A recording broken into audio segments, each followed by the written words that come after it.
everybody. We're just minutes away from the unveiling that's happening here at the HRIA booth. There's some beautiful, beautiful cars behind these. But before we see that, let's get to know some of the builders and the owners that's here. I'm here with Joshua and Sierra. Did I say that right? Yep, Sierra. Joshua and Sierra. How's it going, you two? Very good. Excited to be here. Congratulations for being here as part of the HRIA, competing with 28 other unveils or builds that's happening this week for the Young Innovation Design Award.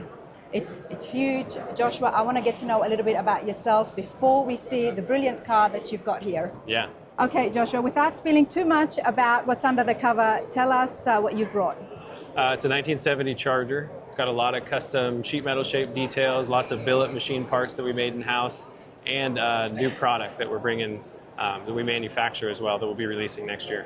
So it's not just the car that's getting unveiled, you've also got a product in there as well. We do, yeah. Okay, Joshua, obviously you're very young amongst so many other people that is here today. Tell me a little bit about yourself and how things got started for you.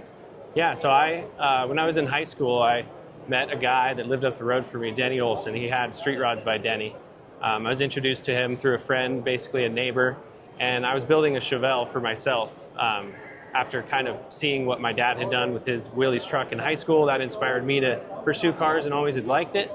And I kept working on my Chevelle, built a paint booth behind the house, and eventually caught Denny's attention enough to offer me a job. So, wow, how old were you at this time? That would have been 16 or 17. 16 or 17. I would go to school. I did running start, so I'd be half days basically, and I would work for him in the afternoon. I was going to go off to college, but he offered me a job, and it felt like there was something there for me. So I stuck with it, went to work for him full time, and worked for him for about 7 years. And then 5 years ago, I took the business over. You took the business over. Congratulations. Yeah. Sierra, were you in the picture at that time as well? Yeah, I was. Yeah. I was kind of, we dated on and off through high school. It was kind of like this, and then we got married. And wow. Yeah, so we got married, took over the business kind of all in the same year, and it was a big transition for us. But that is absolutely amazing, honestly. Congratulations. Big kudos to both of you for being so young and achieving so much. Yeah, thank you. How much of, so you've done, the shop now is yours, so the entire build was done there? It was started under Streetrods by Denny, but very much just started. It really, nothing had been done at that point. But would you say that this is a big part of your career to be showing a car here in Sema? Yeah, absolutely. I've tried for years to get a car in here to be unveiled, and it just all hit at the right time with the right car, the right customer, and the right connections and people to know to get to have this opportunity. So yeah, this has been a goal for a very long time. Joshua, before the unveiling happens, tell us the name of your shop and the location as well. Sanders Streetrods in Enumclaw, Washington. In Washington, and on social media, we can keep up with you and what's happening inside the shop as well. Yeah, we've been doing lots of YouTube videos, shop updates, Instagram, Facebook, TikTok, all that kind of stuff. We have a website that we've been updating for our product line. We've had that going for about 2 years. Okay. My brother is actually the machinist. Machined a ton of parts for this car and machines all of our products in-house. So most of it was done all in-house? Yeah, everything but the upholstery. So we painted it, we did all of it. We're excited. Let's get this show on the road. Hey, thank you so much. You two, all the best today. Thank you.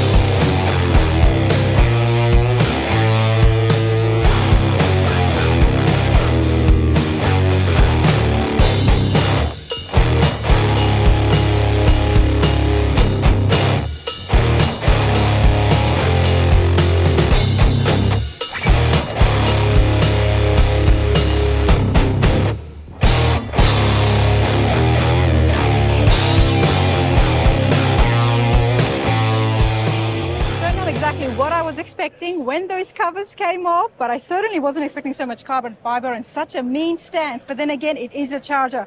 Joshua, congratulations once again. Thank you. I think the crowds really enjoyed that. That unveiling was just top notch. Beautiful Charger. Now comes my interview for what exactly you did. What did you modify? And what did you use? Hopefully you got some time. I've got some time too. Let's start here right at the front. Yeah, so you mentioned the stance. It sits on an Art Morrison chassis. This car originally was a unibody. So basically the entire body has been channeled over the frame. And we built it as a body-on-frame construction. I wanted to be able to separate the two to do all the finishes and keep the body panels aligned. That just helped us get that stance. So we could slide the body over the frame. Another big thing that we kind of had control of using an aftermarket chassis is the owner of the car, Randy, wanted the engine to be under the hood. That Hellcat engine is really tall, so the only way we could achieve that and not disrupt the ground clearance or the stance was to push it back. So we pushed it about 6 inches into the firewall. So you moved the firewall back? Yeah, so that gave us an opportunity to rebuild the entire firewall with that shape and match it opposite on the hood, which just creates this really cool effect as you open the hood. You know what? Like, it's almost as though the engine is pushing that firewall back because you've got a groove happening there. Yeah. Take a look at this, everyone. So this shape, this is a shape, the stock shape. I just matched that and brought it all the way around. So we got rid of all the cowl vents and just rebuilt that entire thing. Wow, I love that. You know, where there is a will, there's a way. Yeah. But certainly a lot of work is involved and a lot of skill as well. Yeah. By going all the way back to the front, this entire grille, the carbon fiber was done by Speedcore. This is all hand-shaped aluminum, sheet metal around the surrounds. This is laser cut-out grille, billet machine headlights and signals that we all did in-house. Really, you did the headlights in-house? Yeah. Okay. This is beautifully done. But all the bumper was all fleshed out and fit tight to the bodywork versus being spaced off like it was originally. This is beautiful.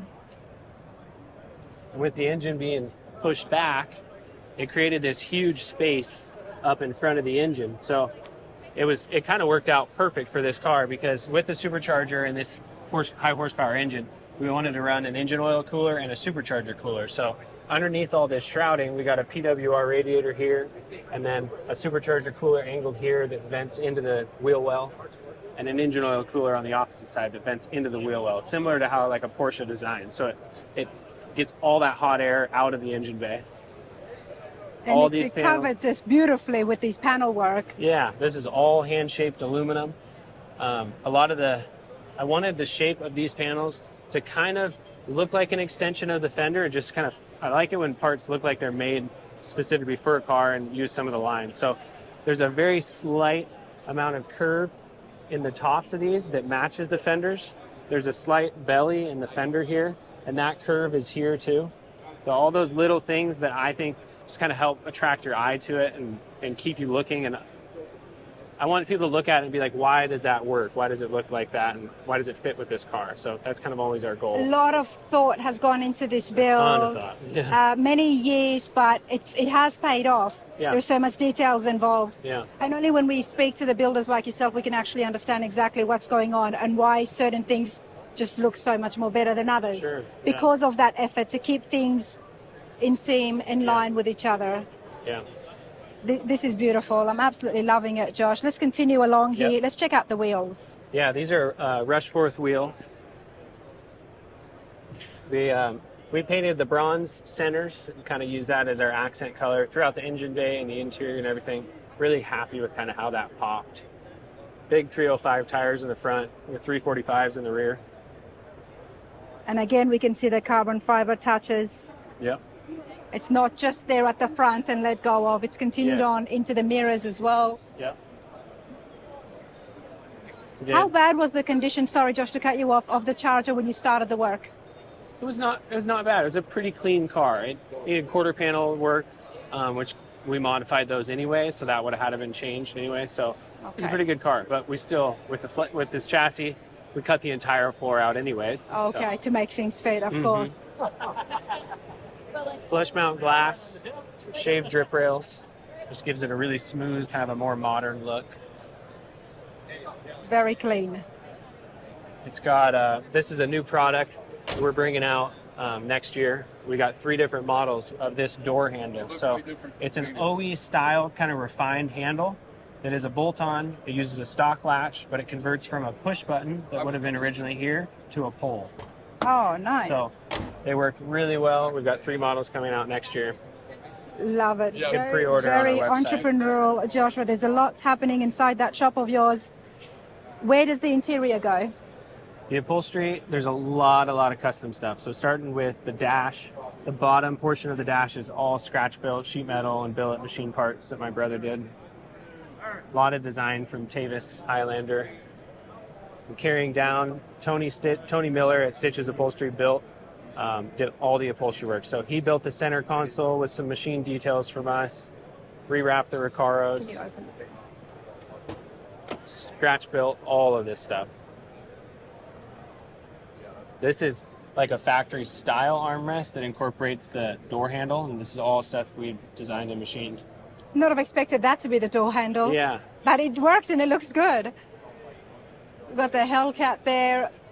The pedals, originally it would have had the pedals, the brake booster and clutch reservoir on the firewall, but with the firewall change and the cleanliness of the car, we opted to fabricate an entire underfloor pedal system for it. Wow. So there you can see the pedals drop down. There's linkage that kicks it all the way back and under the seat. Let's continue on here to the rear end. Lots happening here. There is some lines here that I would not have expected to see on the Charger. Yeah. So we raised this rear kind of spoiler up about an inch, make it look a little more intentional, and then popped the trunk skin off and formed this little detail into it, which there's a lot of like fading lines on the car. So that's where that came in, and it gave us this kind of cool modern spoiler look in the back end.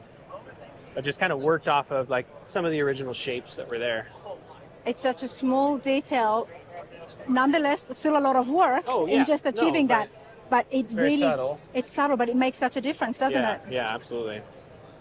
And then the taillights, the shape of this 70 Charger taillight is so iconic and recognizable that we wanted to retain that, but do a different light. So we machined all of this aluminum. This is an acrylic that's been basically painted, and there's an LED circuit board behind that does all the sequential lighting and everything. But it goes right into the stock opening, so it's the same shape. Wow. And this is the last bit of carbon fiber on the back. It's made by Speedcore as well. It's all flush fit to the body. This is brilliant stuff, and the fact that you've been able to do this, the acrylic lights all in-house as well.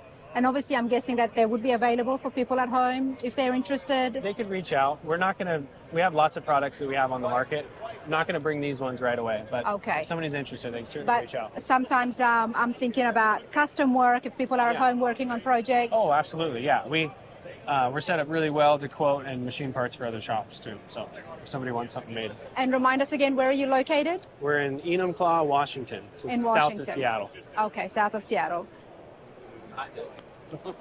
What's the size of the tires? The rears are 345s. And the wheels? That's the widest you can get. Is that 15-inch or? Width? Yeah. I think they're 12 inches wide, and 20 diameter. Shoot, I don't even remember. I asked that because so many of you at home, I have had comments where they're like, what's the size of those wheels? Yeah. They're not exactly fat tires, but they got the perfect amount of dish space to really continue and to complete that muscle car look, isn't it? Yeah. It's brilliant stuff. I think that's the widest street car tire you can buy. It's just massive. Go all the way under the car. So tell me this, who does the Charger belong to? Randy Goodwin, it's a customer. Yep. So, a little bit about him. So we kind of got introduced to him through his business partner, who he built another car for as well.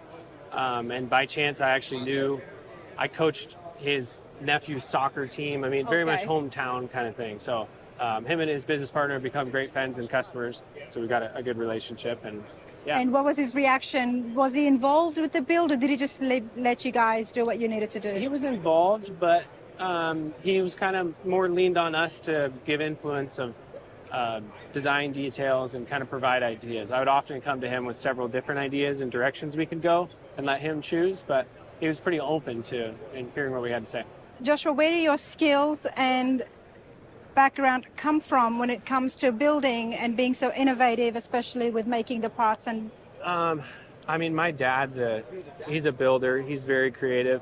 So I'd have to say genetically that's probably where that came from. But I worked for Streetrods by Denny Olson, who I took the shop over from. So that gave me 6-7 years of working in the industry and understanding what you can do. And then I pursued a lot of metal shaping classes and kind of gone all over the country doing that. So my personal skill set is like building the cars, the mechanical aspect, but the sheet metal shaping and the painting and some of the design. Like you mentioned, you went around to different classes around the entire country in order to refine your skills. Absolutely, yeah. Yeah. People watching at home, that does help. Oh, 100%. Yeah. I mean, As much as you can practice and practice all on your own, but to have a little bit of a structure of the course. Absolutely. You can push yourself forward so much quicker too, because you can grab things from, if you're receptive and you can learn from somebody like that, you can pick it up so much quicker. So. And my brother, Derek, has also been a huge part of this. He's the machinist. So where is he? He's not. He wasn't here when you guys were unveiling. And what's he doing? That's all right, but he's fiance somewhere, isn't he?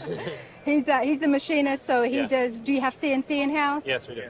Yeah. Okay, so there's lots happening inside that shop, and it's great to see it. I'm always excited to see a new face and see new talent, and hopefully we'll get a chance to check out the shop as well and show people at home. 1970 Charger is absolutely beautiful. Yeah, thank you. Thank you, mate.